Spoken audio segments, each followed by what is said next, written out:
অফিসে এর আগে 3 দিন এই কারণে হাজিরা বোনাস দেওয়া হয় নাই, 3 দিনকে হাজিরা দেওয়া নাই, হাজিরা বোনাস দেওয়া নাই, অ্যাবসেন্ট ধরে দিছে।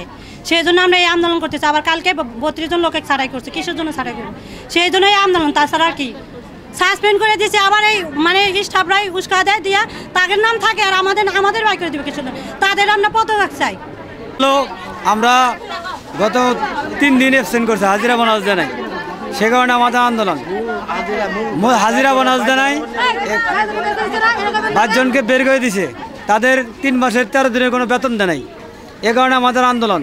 আমরা তেন কোনো মারপিটও করি নাই, কারো হাতও দেয় নাই বা ভাঙচুরও করি নাই। কি জন্য আমাদের 3 দিনে হাজিরা দিল না? আর আমাদের কি দোষে, কোন দোষে 32 জন লোক ছাড়াই করলো?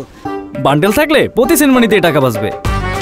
বিকাশ সেনমানি বান্ডেল কিনে জিতুন প্রতি লেনদেনে। হাজিরা চাইছি বললে ওরা আজকে আমাদের এই পরিণতি করছে।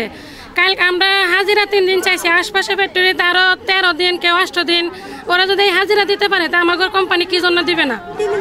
আর এনের স্টাফরা আমাদের উস্কায় দিয়ে, আমাদের নাম দিয়ে দেয়, আমাদের ছাঁটাই করা হয়, আমাদের গেটের বাইরে রেখে লাল কালি মাইরা দেয়, আমাদের গেটের ভিতরে ঢুকতে দেন। আমাদের 900 লোকের যে একজন লিডার থাকে, সে যদি কথা বলে তারও চাকরি থাকে না, সেই জবাব দিয়ে মালিকের দিতে হবে। আমরা মালিক চাই, মালিক স্যার আমরা কাজে যোগ দিব না।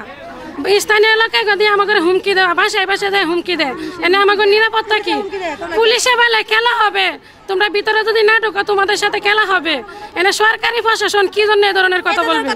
তার একটা দাবি যে আমরা যে ওয়ার্কার না, সরকারি প্রশাসন আমাদের উপরে হামলা করে কেন? ওরা আসার আমাদের হুমকি দেয় বেশি, ঠিক আছে?